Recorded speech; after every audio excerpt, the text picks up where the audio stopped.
In today's video, I'm going to teach you how to preview Squarespace site. Share site preview link. How to share Squarespace website preview.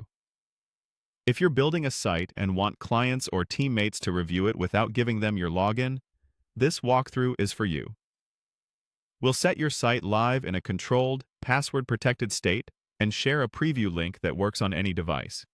Start by opening your Squarespace dashboard and selecting your site.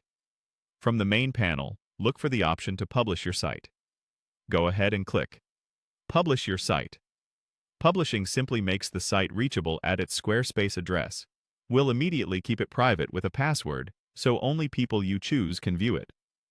Next, head to your site settings and open Site Availability. In that section, choose Password Protected. This setting puts a gate on your live site so visitors see a password prompt before anything loads. You'll now enter a password of your choice. Pick something easy for your reviewers to type but not guessable, and avoid using any sensitive or reused passwords. You can change this later if needed. After typing your password, click Save to apply the protection. If Squarespace prompts you to upgrade before the site can go live, click Upgrade to Publish. Then, select a plan. Choose the plan that fits your needs and complete the upgrade. An active plan is required for others to access your site at its live address, even when it's protected by a password. Once your plan is active and the site is published with the password protection enabled, you're ready to share.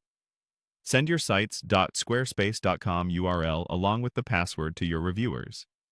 Ask them to open the link in a private or incognito browser window. That ensures they see exactly what a first-time visitor would experience, without any cached sessions or admin previews interfering. The great thing about this approach is that it mirrors the live experience on phones, tablets, and desktops, so clients can click through real navigation, test forms, and review layout and performance. They won't need access to your account, and you maintain full control. If you want to limit who can view the site at any time, simply change the password and reshare it with your intended audience. That's it. You opened your site, published it, enabled password protection, saved your changes, upgraded if prompted, and selected a plan so the preview link works. Now you can safely share your site's private preview with confidence and get feedback fast, all while keeping your work under wraps until you're ready to go fully public.